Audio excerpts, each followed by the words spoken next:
Hi guys, this is Artful Kisses. I know this is my old logo, but I actually recorded and edited this footage a while back, and because my computer is so messed up, um, I'm getting to recording it.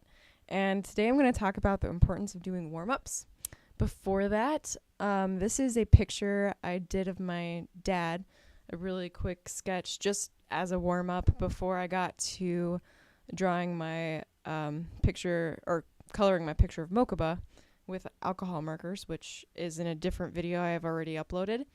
And I hadn't done alcohol markers in a while, and so I wanted to do a warm up really quick because I was a little rusty just for coloring. And so I drew this picture really fast just to have something to color. And so this is a picture of my dad because I realized I didn't really have one, or at least I didn't have really a drawing of him, and I really wanted one. So I did that. And anyway, it's a really quick sketch. It's not a great one, but I was satisfied with how it turned out in the end with color. The color really helps. But like I said before, I was rusty on it. So first of all, the reasons for doing a warm-up, at least my main reasons, are if you're drawing first thing in the morning, it's a good idea to warm up first because it's first thing in the morning. You're going to be groggy. You're going to have shaky hands probably. And because of the grogginess, you're not going to necessarily have the creative juices flowing yet, or you're going to just make dumb mistakes you wouldn't normally make if you were more awake. Just allowing your brain that chance to wake up and get in the zone. And then the other main reason is if you're rusty in the medium that you want to use, which is what it was when I colored this picture. And I can tell watching the footage that I was rusty when I did this. It just had been a little while. So then if you're rusty, you're going to want a practice run just to kind of remember how it goes and get your muscle memory working again and just get in the zone of it.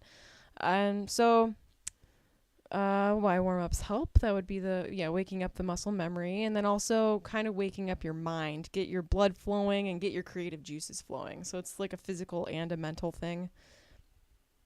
And then some things that I do to warm up when I'm drawing, I tend to kind of draw random stuff, just whatever comes to my mind, and I don't really see pictures in my head. So usually I just kind of like move my arm around without looking at the page much and just draw random shapes and squiggles and then look at them and try to see if I can see anything in the shapes and then draw from there. And I end up with some really weird stuff, and a lot of it doesn't look great. But as I continue to do that, my stuff looks better and better going on.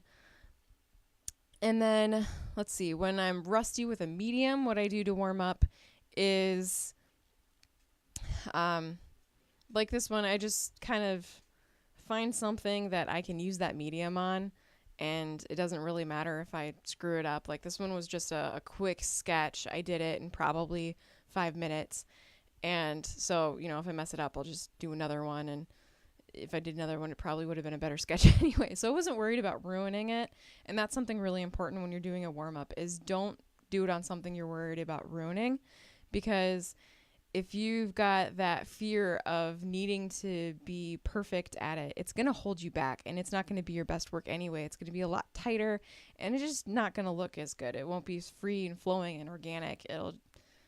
It's more mechanical and just doesn't look quite as real. It's just more artificial. And that's something that really bugs me with art, is being held back by that need for perfection. And so if you aren't worried about being perfect, you can just let yourself go, and your art turns out way, way better.